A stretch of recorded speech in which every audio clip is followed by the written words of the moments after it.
As you can see, we have Sara. She's just beamed in from, it's Olympia, right? And we need you to unmute yourself. Yep, thank you for the reminder. There you go. Yes, I'm in Olympia at a teeny tiny conference room, so I'm sorry for the echo if there's an echo. All right, we're ready to rock. So Sara is joining us to discuss bid law. And again, when we had this conversation originally, we had a debate with SAO about whether or not she could come over here because they didn't necessarily have a budget. And so I had actually agreed to pay for her to come. And then, of course, the weather turned. So I dodged a bullet there. But anyways, so she's going to be working through Zoom. And Sara, if you have any questions on how to do it, I think you know how to share your screen and show your PowerPoint and that sort of thing. So if you have any other questions, just let me know. We'll help you get going. And take it away. Okay, let's see if I can get this pulled up. This is my first time on Zoom, so let's see what we've got. All right, here we go.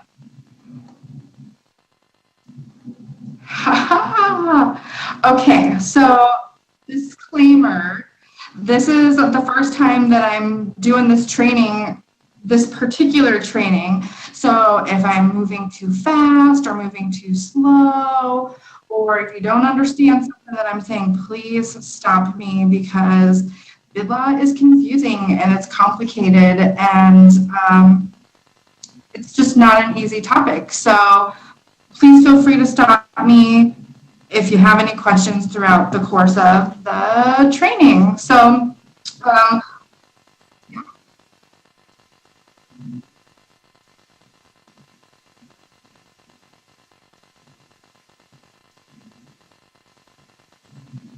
yes, and you guys are about the size of a postage stamp, so if you want me to stop, just do like a big wave, and then I'll try. So a little bit about myself. My name is Sara Heath. I'm on Team Olympia. I'm an assistant audit manager. I've been with the office for about 5 years, and I've been a bid law specialist for just a little over a year, and I guess I'm a glutton for punishment, because I was like, yeah, let's do bid law specialist because it's complicated and it's weird and every entity type is different, and it has been a challenge. So I can only imagine what it's like for people that are not involved in it every day to try and be compliant with these requirements. So with that being said, let's get this rolling. The purpose of the class today, really, I want to go over the federal, state, and local requirements for bidding and procurement.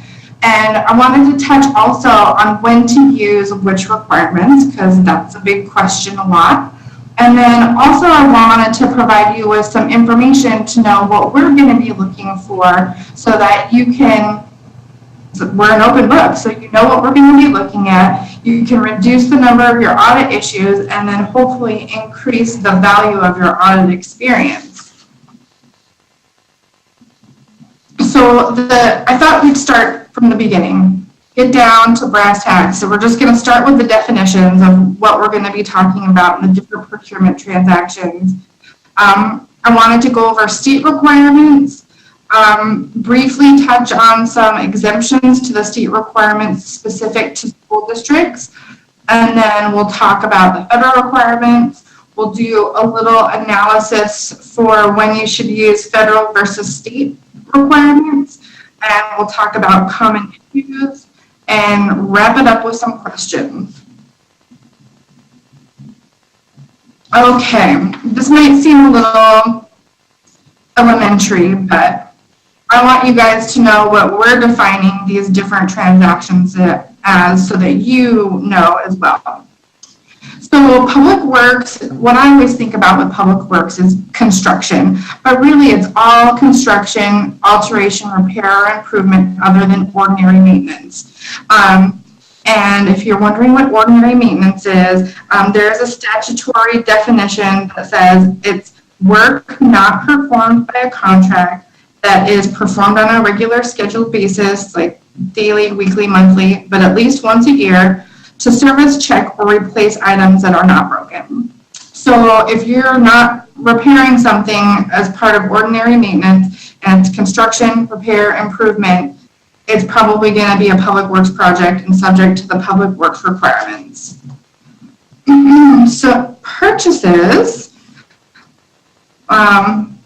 this might seem very simple, but I figure it's a good refresher, is really I'm referring to any purchase, procurement of equipment, materials, or supplies, except when it's in connection with a public works project. If you are going to be purchasing equipment and materials that are part of a public works project, then we would expect that to be included in the bid specifications and bid out in conjunction with your public works project. Professional services refer to architecture and engineering service. I didn't put a lot of information in the slides about professional services for a couple of reasons. One of them is there isn't a specified dollar threshold for when you need to competitively procure professional services. So really, anytime you need to hire an architect or an engineer, there are specific steps that you need to go through to do that. One of them is to publish in advance the general scope and nature of your project, obtain statements of qualifications, and select the most qualified firm based on your needs. And so that's pretty much it. Everything else is way more complicated, so I'm going to just kind of glaze over professional services. And then there are a couple different types of services that are defined as well. So we have personal service and purchase service, and really it's kind of everything else. Personal services are professional and technical expertise provided by a consultant. I'm thinking psychologists, physical therapists, occupational therapists, and then purchase services are more along the lines of services for equipment maintenance, security, hardware and software maintenance, things like that. And we're also just kind of glazing over this because for state requirements, personal services and purchase services don't have any requirements on how they should be procured. Any questions about the definitions? Okay, state requirements. And I apologize, this is a really boring subject. My manager was like, you should spice it up with some stories. I'm like, there are no exciting stories about bid law. So maybe I'll think of one as we're going along, but not real exciting. So these are the state requirements for public works projects. And I'm a visual person, so I'm trying to lay this out for you guys in a couple of different ways so that maybe one of these will be extra helpful and one won't. So for school districts on public works projects, any project that's under $100,000 is subject to your local policy. So we would expect the school district to have something written down that discusses how you as a district will be procuring these public works projects. Best practices usually is obtaining at least 3 quotes from people, but really it's going to be up to you and your school board how it works best for you. ESDs, you guys are kind of lucky. You don't have any thresholds that are statutorily required, so all of your thresholds that we're discussing today are established by your policy. One caveat with that, though, unless you're contracting on behalf of a school district, in those situations, we would expect you to comply with the school district law requirement. So could you repeat that? You're saying as the ESD, we don't subject to the local or the state thresholds? You do not have thresholds established by statutory requirements. That's correct. Oh, wow. Okay. Yay! Yeah. Okay.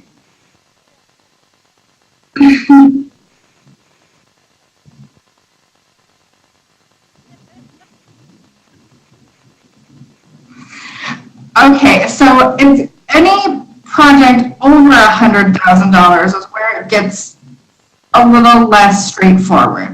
So there's two options. Over $100,000, really everything should be formally bid for public works projects, unless you're using the small works threshold, small works process. So that's kind of an alternative that's allowable for projects that are $300,000 or less. So I'm going to talk about the small works roster process first, and then we'll talk about formal bidding. But this confused me until I was a bid law specialist. Unless you're using the small works roster process, you should be formally bidding any public works project that's above $100,000. That's the main point. Okay, so the small works roster. I gave Dave a little handout for you guys. It's a cheat sheet that has the different requirements that we're going to be we look at for auditors when we come in. And the whole small works roster procedure is on that handout. I'm not going to read it verbatim, but I'm just going to hit the highlights for you. So if you choose to use the small works roster, it's allowable for public work projects under $300,000. The first thing that we're going to look at is to see if the district has a resolution or ordinance that authorizes the use of a small works roster. So you got to have something in writing saying that the district is allowed to use the small works process.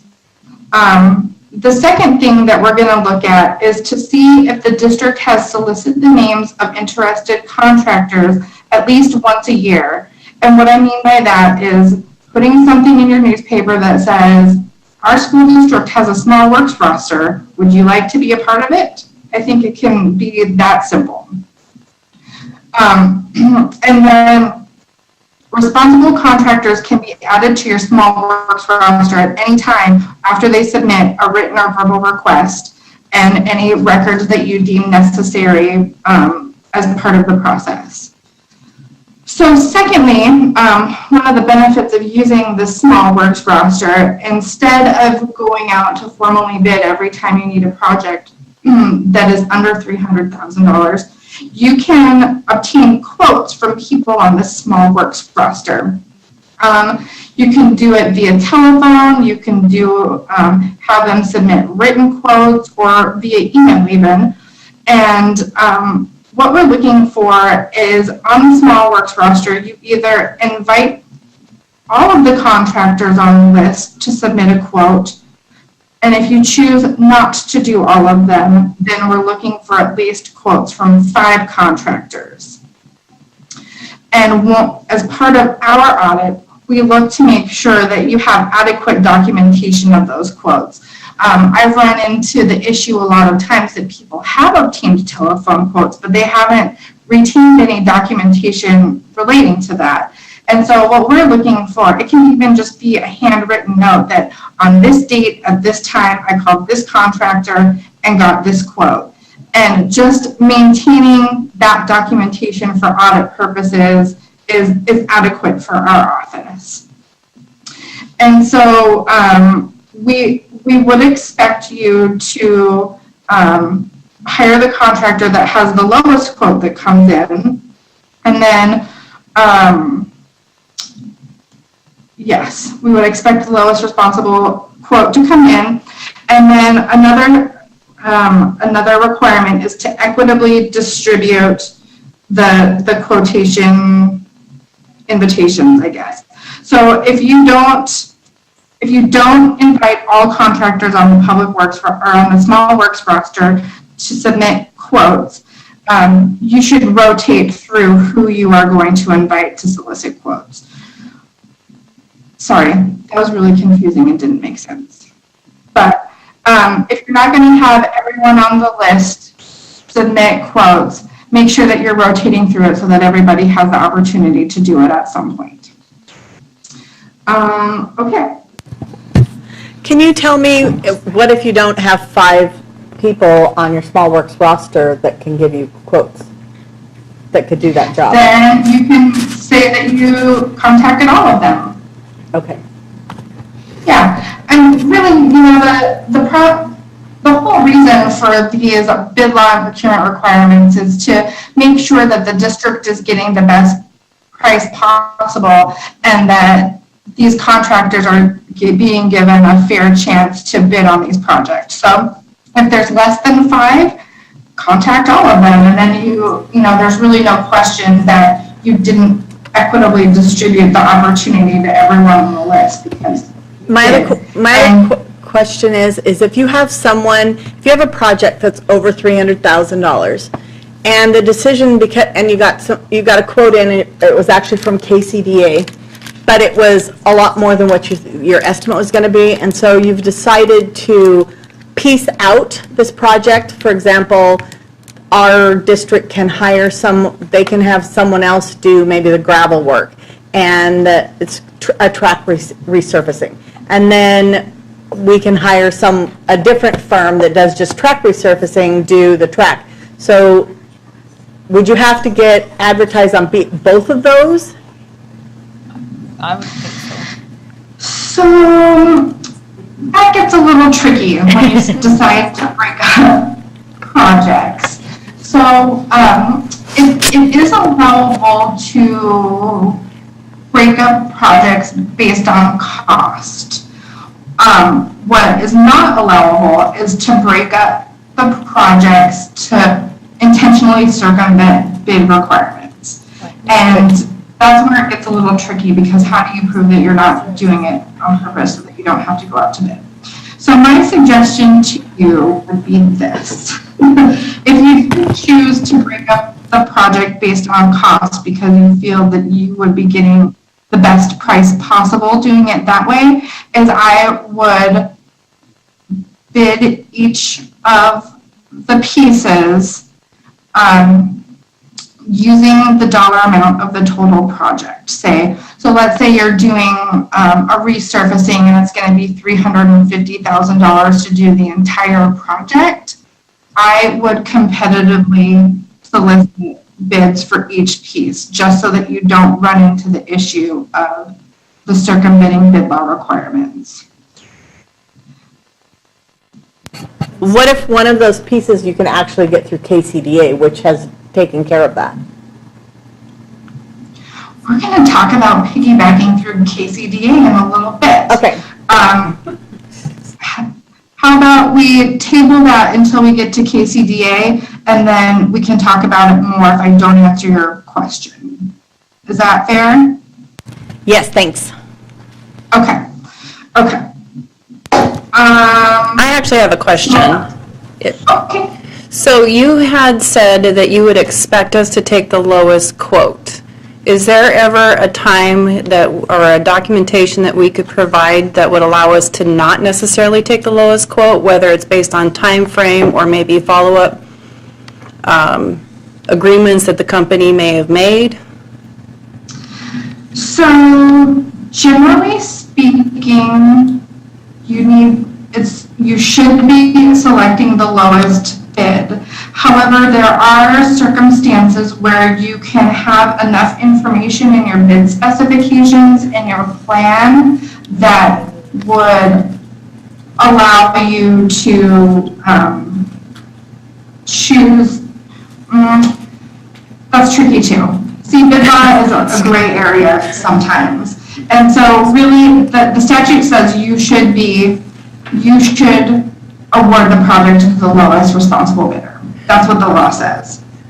But there are different ways that you can word your bid specifications that would maybe remove some people from the competition, let's say, that would allow you to hire somebody that has a better time frame or better service based on your bid specifications. But just based on bids that are coming in, you would expect you to award the project to the lowest responsible bidder. Sarah, is there a definition somewhere on responsible? Yes, we're going to talk about that also. All right, because I think that's what would really hit your question is, for a lot of the especially when you're in the remote areas, you can get Bob down the road who says he can clean all your buildings for you and wants to bid your custodial service contract, but he just can't. And so I think that's where the responsible bidder component of this comes into it. Yeah, we'll talk about the responsible bidder too. So, okay, so public small works roster. We'll circle back to that. So after you make the award to the lowest responsible bidder, there's a requirement that you need to make the bid quotations that you obtained available for public inspection. So after you get all the bids, you should record them, and then if somebody off the street comes in and wants to see them, you should be able to provide them to whoever comes in. I know a lot of places just publish it on their website because that's easy. You can just direct people there. We have entities over here that post their the bid quotation in their lobby. Really, that's going to be up to you, but you should have the records and the bid quotations available for public inspection upon request. Hey, Sarah. Yep. This is Kathleen. The other part of that would be maintaining it for your auditor too? Yes. Yes. Because if we were to look at this process, we would want to see that whatever quotes you did obtain, we would want to examine, and she's going to talk more about responsible bidder, but we would want to examine to see that you actually went through the process. Right. Yeah. Okay, and then just a couple other little housekeeping things. So once you obtain the quotes or the bids, we would expect that all of those be presented at the same time to your board for consideration, or however your district does it. If you have a business manager that's allowed to make those decisions for the district, or if you must take all of these public works projects to your board, we would expect that all of the information is provided to them at the same time so that they can make a good educated decision about who the project is being awarded to. And then also, this is another thing that can be added to your website, but any district that uses a small works roster should make a list of all of the contracts awarded under the small works roster available to the public. And so that's another thing that people add to their website that says, our district had 5 small work roster projects for the year, and this is what they are. Really, it's just kind of touching on the transparency, letting the members of your district know how you bid things out and why you made the decisions that you made. Okay, let's talk a little bit about formal sealed bidding. So I kind of think that this is easier, formal sealed bidding, just because there's not all of the maintenance of the small works roster. But I think that you guys are probably all familiar with this process. It's for any projects that are over $100,000, unless you're using the small works roster, but definitely for any projects over $300,000. And what that looks like is that we would expect the district to advertise that they are going to be having this public works project in their local newspaper, typically no less than 13 days prior to the last day on which you're going to be receiving the bids. We would expect the bids to be opened in a public set area. So usually the advertisement says, we're going to open the bids on this date at this room in the district office, and we would expect you to follow through with that. It does not have to be an open public meeting, but it should be open to the public when you're opening the bids. A minimum of a 5% bid bond or deposit should accompany each public works bid that comes in. The deposit can be in the form of a bond, some cash, cashiers or certified checks, Really, in order to be determined a responsible bidder, we would expect the bid bond or deposit requirement to be met when the bid was opened. And then, like the small works process, we would expect the contract to be awarded to the lowest responsive and responsible bidder. So, responsible bidder. There's an RCW that lists it out, but I have it summarized also for you guys. Really, what we're going to be looking for is that the contractor is registered with the state, that they're a registered business. We're going to be looking to see that they're registered with the Department of Revenue and that they have a UBI number. We're looking to see if they have industrial insurance, either through L&I or a self-insurance program, and that they're not suspended or debarred or otherwise disqualified from bidding on public projects. So that's responsible. And, you know, as a person, looking at the people that come in, you can, I know that there's probably times when you are tempted to award a contract to somebody that's not the lowest bidder based on history or, you know, what you know outside of the process.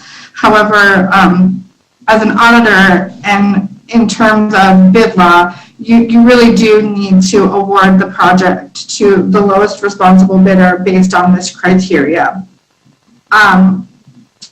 There is a process where if you decide that you don't have any responsible bidders, or if there's another good cause that exists to reject any of the bids, you can reject any or all bids and rebid out the project, but we would expect there to be a well-documented reason why you are rejecting any or all of the bids. Hey, Sarah? Yeah. In the documentation that you've sent us, I'm not seeing any of these things. Is it possible for you to send us, or do you have a place where we could go and see a summary of all this? Is it in there? I'll send it to you guys if it's not in your copy. Sorry, I will send it to you. The list, the UBI and everything isn't in there, but it does state the RCW. Oh, okay. Okay. All right. I guess there is the RCW is referred to there. I apologize. Okay, I can send you a little summary also, so that you guys can add it to your cheat sheet. Perfect. Thank you. Sure. I have a question on the bid bond deposit for small works rosters. Yeah, it says that the bid bond of 5% is not required if you use small works roster. Well, then is there any deposit required with a small works roster? No. None required. Okay. None required. Let me look at this also. I think that it touches on what is required and what is not required is in terms of the small works roster, but the 5% bid bond is not required for small works roster. Okay. So, I also wanted to take a little bit of time today to talk about piggybacking. So these are really the two big options for public works process, either the formal sealed bidding or the small works roster process. So this year, our office has determined that piggybacking on public works projects is now allowable. For forever, since I started at the office, our office determined that piggybacking was really only an allowable method for purchases and not necessarily for public works projects. We've done a lot of work with KCDA and the Attorney General's office to interpret the law to see if it is indeed allowable for entities to make piggybacking purchases for public works projects. And the answer this year is yes. I know that Brandy kind of talked about how, we change our minds from time to time. So this is a mind change. We are going to consider piggybacking on public works projects allowable. With that being said, caution, caution, caution. For piggybacking, really what we want to see is that the projects must be essentially the same. The bid specifications for both entities should be very specific about the type of work, labor, and materials that you're going to be needing. And those two bid specifications should be the same. The only difference that we would expect to see would be quantities purchased. And so this came about because we had a lot of school districts last year purchasing, I think it was roofing through KCDA, or they were doing resurfacing of the tracks. And they were saying that KCDA has this whole project bid out, basically, and we want to piggyback off of it because the work has already been done through KCDA. So we looked at it and determined that, yeah, that makes sense through a couple of purchasing cooperatives. Oh, wow, sorry. Boom, boom, boom. So with that being said, there are some requirements that the district would still be responsible for meeting if you were going to piggyback off of a project. So with that, the first thing we would look for is an interlocal agreement if it's going to be between two government agencies, two districts, the district and the state, or we would expect some sort of contract if you're going to go through another purchasing cooperative. And then what we're going to be looking at for the audit purposes is to make sure that the district has good internal controls to make sure that the lead entity, being KCDA or DES, has procured the contract in a way that satisfies your own bid law requirements. And so I have some piggybacking information on the cheat sheet that talks about what we're going to be looking at for piggybacking. So the responsibilities of the lead agency, and what I mean by lead agency is KCDA or DES, whoever you're going to be piggybacking off of, they need to advertise in accordance with their own statutory requirements. If their advertising requirements were satisfied, then we would consider that the district's advertising requirements were satisfied as well. Secondly, the lead agency should also ensure that the request for their bids, that when they go out to bid for this particular project purchase, the eventual contract needs to have language in it that would allow for other governments to use that same contract and piggyback off of it. So that's part of it.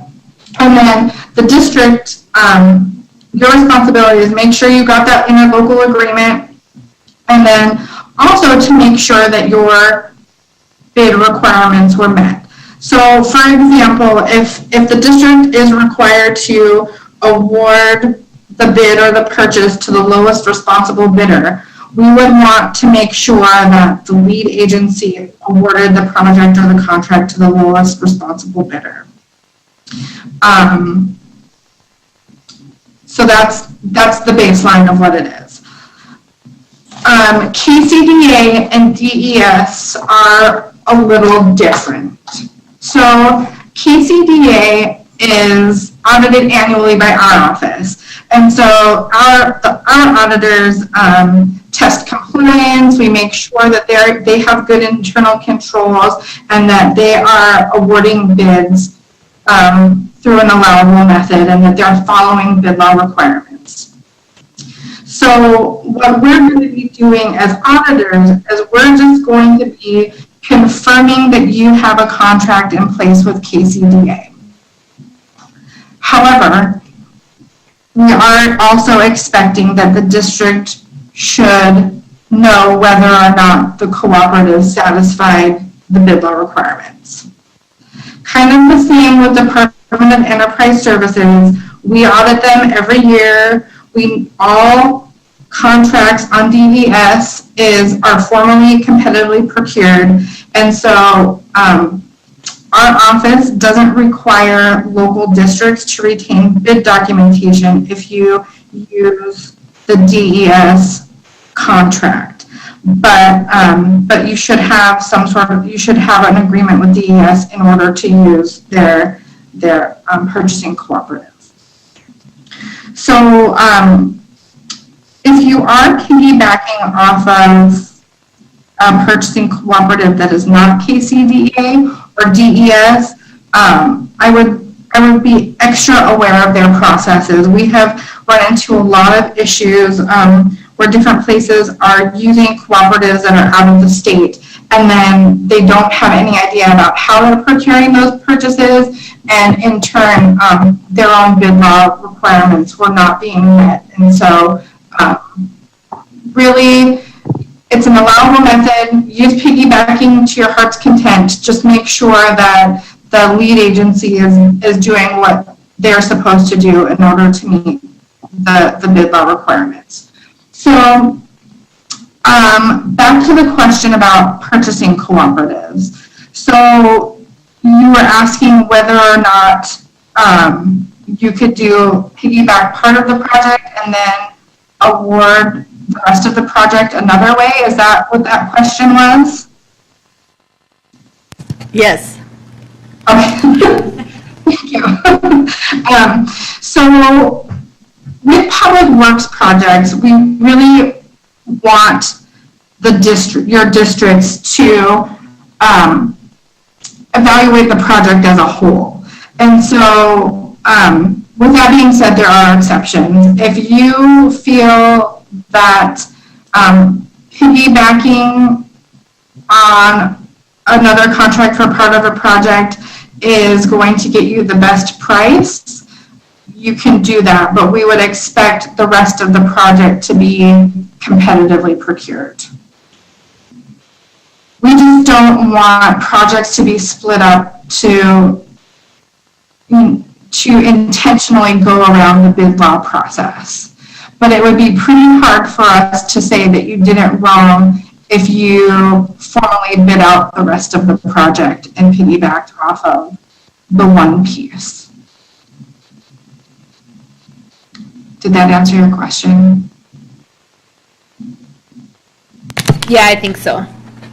Right? Okay. I have my contact information at the end of this presentation, and it's really hard to give a blanket yes or no answer to those types of questions because a lot of it depends on the circumstances and what's happening and who you're piggybacking with.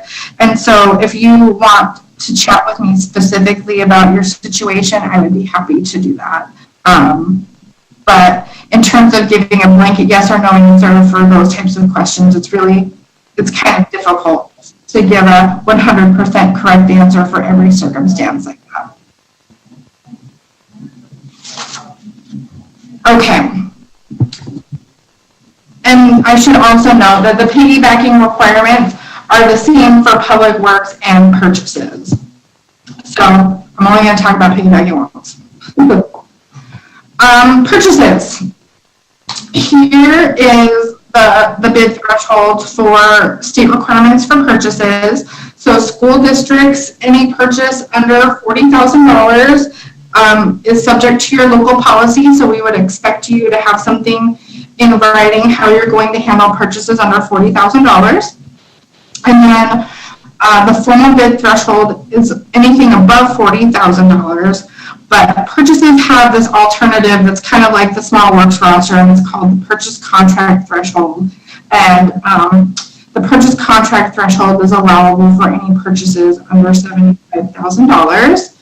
And ESDs, you got off the hook again. There's no specific requirements for you, so we would expect you to have threshold in your policy of when you're going to follow the different types of procurement methods, however you see fit. Okay. So the purchase contract process is allowable for purchases between $40,000, $75,000, really anything under $75,000. And the cheat sheet has some documentation about the purchase contract process. And it's kind of along the same lines as the small works roster. So really what we are looking to see is that you have this list of vendors, and at least twice a year you solicit names of vendors through a local newspaper saying that we have this purchase contract list, would you like to be added to it, yes or no? And then we would expect the district to establish some procedures for obtaining telephone or written quotes, and if possible for your purchase, we would ask you to obtain at least quotes from 3 different vendors on the list. Let's see what else. The contract for these purchases should be awarded to the lowest bidder, and then after the contract is awarded, same as the small works roster, the bid quotes should be recorded, open to public inspection, and available by telephone inquiry. So it's just kind of the purchases side of a small works roster, really similar. If you're not going to be using the purchase contract process, any purchases above $40,000 should be formally bid. This is also pretty similar to the public works process. So we would expect specifications of the purchase to be available to all interested parties, and for the district to advertise in the paper no less than 13 days prior to the last day on which you'll be receiving bids, just to let everyone know that you're asking for bids to come in for a specific purchase. And then we would expect that the bids be open and read publicly at a fixed time and place. Any questions? No? Okay. So school districts do have a few exemptions that are specific to you. And I don't think they come up very often, so we're not going to talk a ton about it. But for public works, districts can make property improvements or repairs through your own shop and repair department when the cost of the improvement is not more than $75,000. So if you have something that you need done, that you have a repair department that can do and it's under $75,000, go for it. School district purchases of books. So there are purchases of books and instructional resources are not subject to any procurement requirements. So you can purchase them as you see fit. So what I mean by instructional resources are assessment tests, computer software, magazines, audio tapes, textbooks, workbooks, any of those you can purchase as you see fit. You don't need to go through any formal process related to that. With the exception, if you're using federal funds, then you would need to follow the federal requirements. But if you're using state resources to pay for books, there aren't any procurement requirements related to that. And then the purchase of school buses, I know that there's an RCW that specifically talks about the process that you need to go through if you're going to be purchasing school buses. And then there's an exemption for purchases that are made through an inmate work program. And if you have specific questions about any of these, feel free to grab me afterwards or send me an email to talk about it. But these are pretty few and far between, so I didn't want to spend too much time going over them, but just letting you know that these exist if you ever need it. Okay, federal requirements. This is the this is the big one. Most people have a lot of problem with the federal requirements, and so you can go through all of these. So I don't know if all of you are familiar with uniform guidance, but it's the new requirements that were set forth for federal programs as of December 26, 2014. So any award that has been made since then is subject to these requirements. And so when uniform guidance came online, it allowed for 5 options for procurement. And it doesn't matter if it's public works, equipment or materials, or professional services. These are the 5 options that you have for procuring these goods and services with federal funds. So the first one is small purchase procedures. Any purchases, public works project, professional services that is less than $150,000, it says that you are required to obtain quotes for an adequate number of contractors. And for us, an adequate number is more than one. More than one, adequate. So if your policy states that you are going to obtain quotes from 3 people, let's say, we would expect you to follow your policy. But if you don't have one, then more than one. The formal requirements for bidding must be used for purchases over $150,000. And if you follow the formal bidding procedures for the state requirements that are in your cheat sheet, then you'll be good to go for formal purchases. I'm not going to go through them again, but they're in your cheat sheet. So competitive proposals are really for things that don't make sense to go out to bid. So architecture and engineering, like psychologists, things like that, where it wouldn't make sense for you to just accept bids and pick the lowest cost. For these competitive proposals, we want you to advertise that you're looking for this type of service, obtain statements of qualifications, and then award the project to the most qualified based on your needs. So that one does not have the lowest price requirement. And then the fourth one, non-competitive proposals. This one gets a lot of people in trouble. So this is your sole source exemption, your emergency exemption, and the technical definition is up here on the screen, or any other situation where competitive bidding would cause an unreasonable delay. This should be rare. You should rarely ever have an emergency situation, a single source, sole source exemption, and I'm not really sure when competitive bidding would cause an unreasonable delay.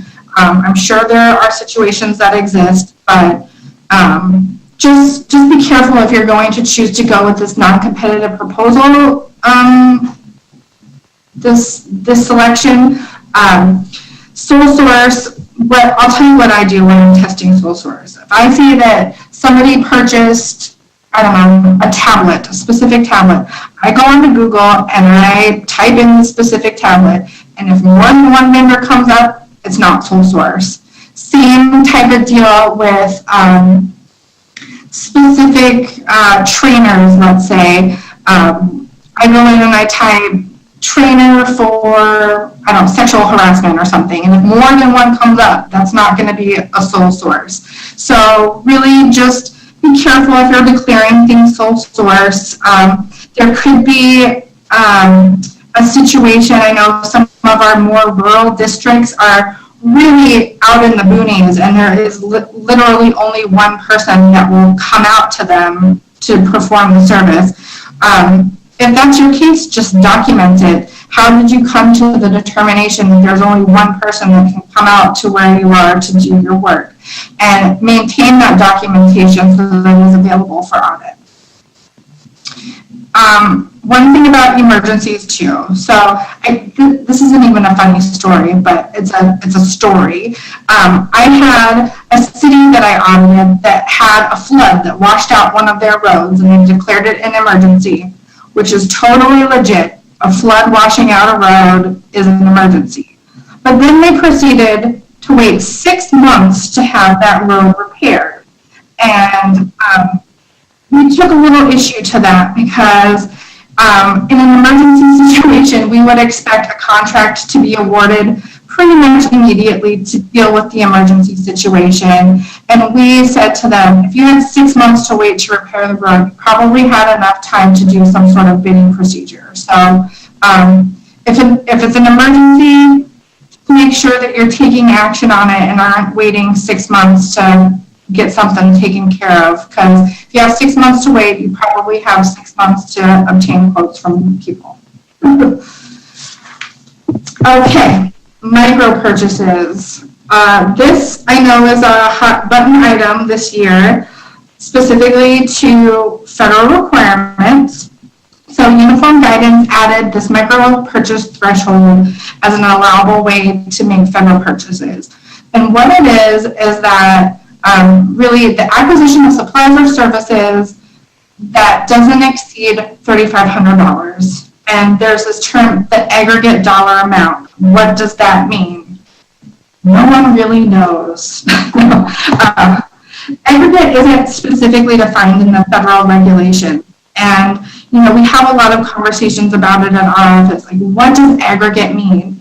And really what we've come up with is that it kind of depends on what you know at the time and what are your particular circumstances. If you know that your purchase of supplies is going to go over that $3,500 threshold over the course of a year, micro purchases probably is not the best threshold for you to use. So the requirement says that any purchases under $3,500 can be awarded without soliciting competitive quotations if you feel that the price is reasonable. So if you need to go out and buy 100 notebooks and it's under $3,500 and you think it's a reasonable price, go out and do it. If you know that you're going to have to purchase 100 notebooks every month for the entire school year and it's going to go above $3,500, it would be a good idea to go out and follow the applicable bid requirements based on the total amount of your project or purchase. Another thing to keep in mind with the micro purchases is that there's this requirement that you should distribute micro purchases equitably among qualified suppliers. So let's use the binders example. If you have a Staples and you have a Walmart and you have a Target in your town and you need to buy these binders, this requirement states that you should buy binders from all 3 vendors and not just go to Staples every time you need it. You need to spread the love amongst everybody in your area that sells binders. One last thing about micro purchases. In order to use the micro purchase threshold, your district's policies should have language in it that allows you to use this micro purchase threshold. And I know that was a big deal last year. I think OSPI provided some conflicting information about it, but really your policies should have language in there related to the micro purchase threshold if you're planning to use that for federal purposes. I know that somebody, who is it? Wazer, I think, is selling sample policies. So if you need some help or you just want to use somebody else's policy, they have that available if you would like to spend some money on some policies. Yeah. With uniform guidance, there are an additional 2 policies that are required related to procurement.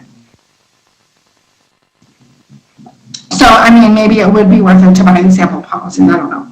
But the first one is that the district should have a procurement policy, and it should discuss specifically what process you're going to be using with federal funds. It should discuss when you're going to use the state requirements, when you're going to use the federal requirements, if and when you're going to use the micro purchase threshold. That should all be in there. There's also another written policy requirement having to do with conflict of interest and standards of conduct. It's related to employees performing procurement practices, and the policy should discuss whether there's a real or apparent conflict, what that employee should or should not be doing. It should also state that that employee shouldn't be receiving bribes or favor of anything else of value, and it should include disciplinary actions if somebody is taking bribes related to procurement. There was a grace period for implementing these policies. It runs 2 full fiscal years after the start of the uniform guidance, and so districts have until August 31st, 2017 to implement these policies before it'll be a big deal. I know that last year we issued exit recommendations, small housekeeping items to the districts that did not have these policies in place. But after August 31st, 2017, I know that there is a potential that this could be an elevated level of reporting. It's one of those, you're either in compliance or you're not, and it's a federal program. So if you're not in compliance, then it's probably going to be an elevated level of reporting, like a finding. So like I said before, I'm a visual person, so I put together this chart also. I don't know if you guys are going to find it helpful or not, but it's basically the same information that I just went over with you guys in a chart. So it tells you what types of purchases it applies to, what it involves, and the threshold. So I'm not planning to go over this again. It's just similar information in a different format. Okay.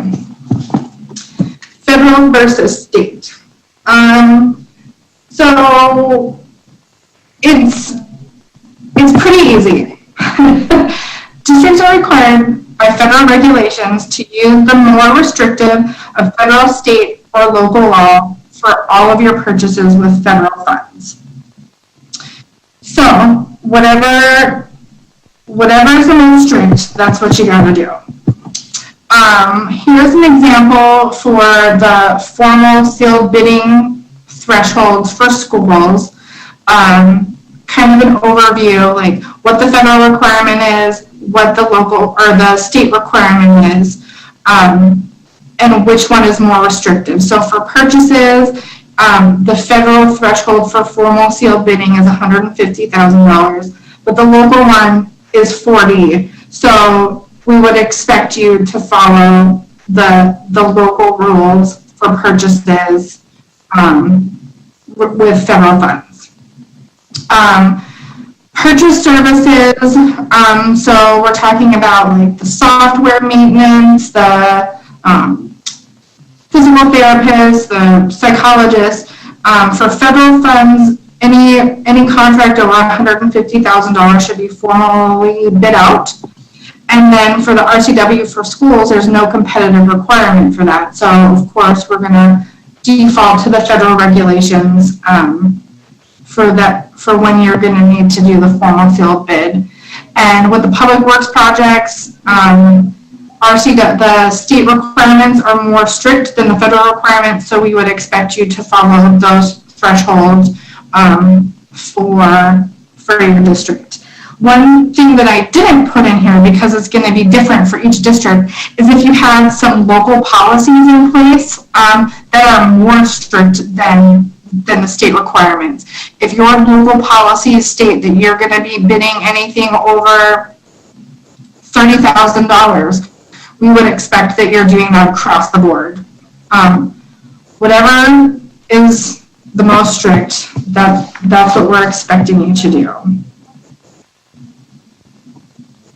And here's the information in another format. Just kind of goes through the state law versus uniform guidance, and maybe is a helpful visual for you to decide which is more strict than the other. Questions? Okay. Common issues. So during the 13 or 15 biennium, we did a little analysis to see how many findings were issued, and procurement suspension and debarment was #1 for the auditor's office for findings related to federal funds. And this is just kind of an overview of what we issued over those 2 years from the different compliance areas for federal programs. And it's just kind of an illustration to show you guys that procurement's hard and it's easy to mess up. So, common areas for findings and management letters. Really, most of them are having to do with the federal requirements. Most people don't remember that the federal requirements apply to purchases of services.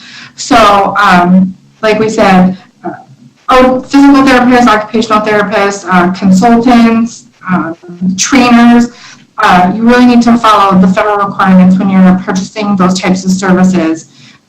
Just a side note, it only applies to vendors, not purchases from ESDs and other districts. If you are doing a kind of a swap between ESDs and other districts, those types of transactions are not required to go through the procurement process. And then the 3 quotes for purchases made with federal funds between the micro purchase threshold and $75,000. We see this a big issue in the food purchasing cooperatives. So just keep that in mind. We would like to see 3 quotes for purchases. No, we wouldn't like to, it's required. Made with federal funds. Something else that's, question? Or question? No, okay.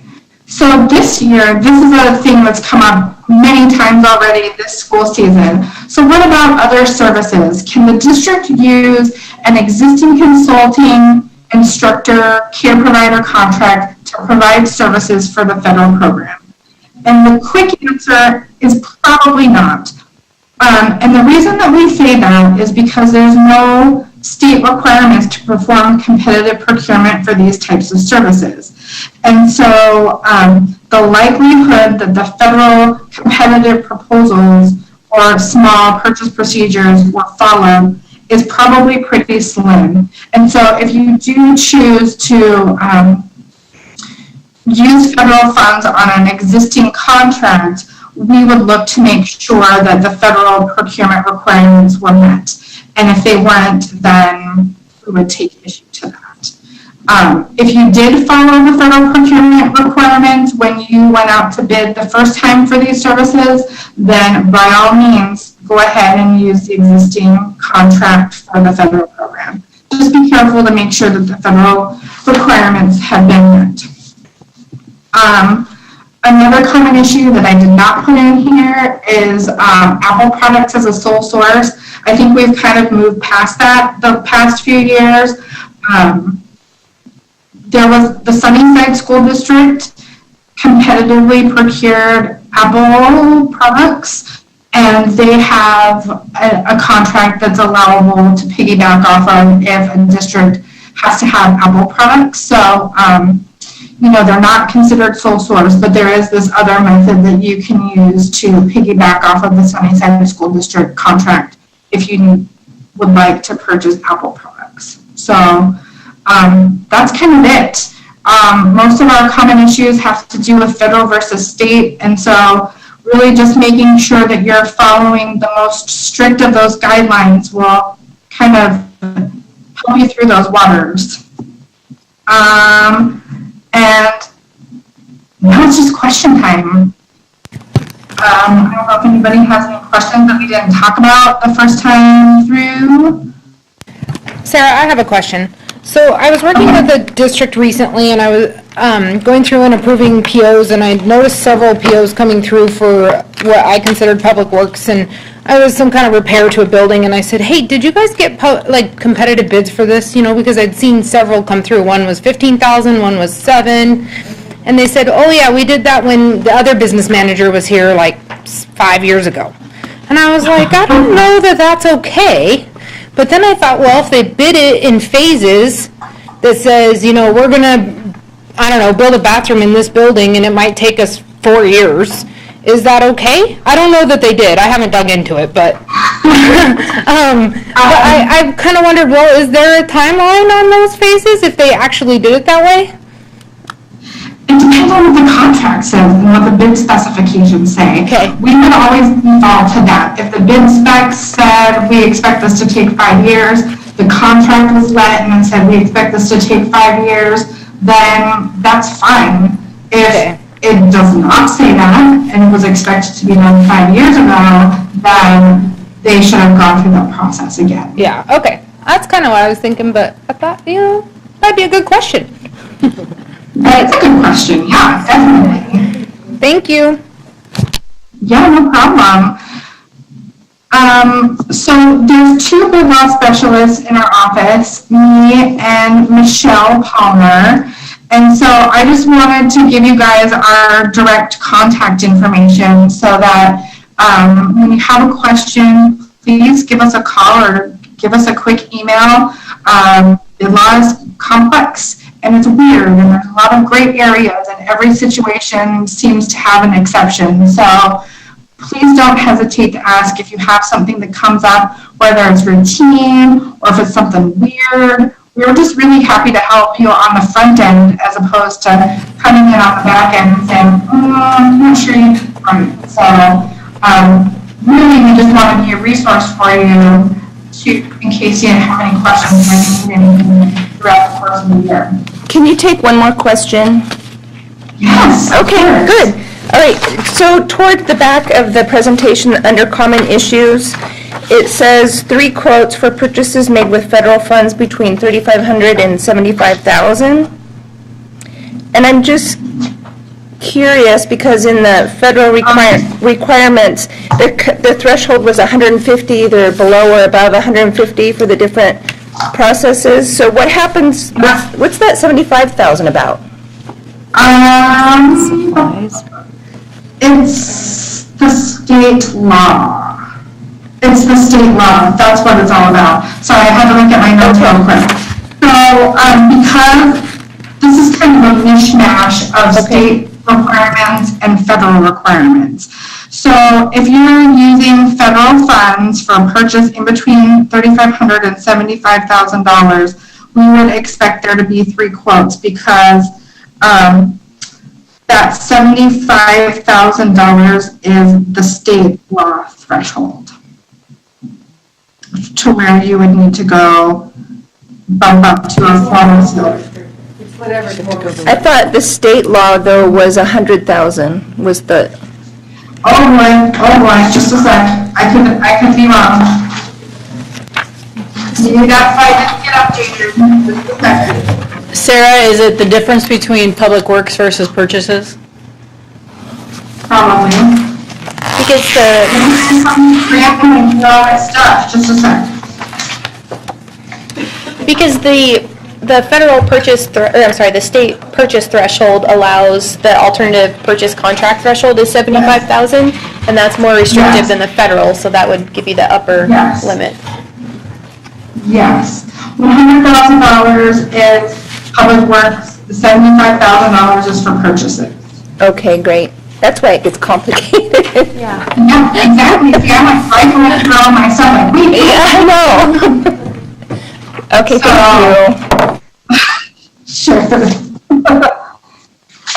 I have to tell you guys that every time somebody asks me a public works question, I have to look up the answer, like every time. It is just that complicated, so. Any other questions or comments. I hope that this was informative. I won't say that it was exciting because I know that it wasn't, but I hope that you have enough resources here that can help you in the future with your procurement issues.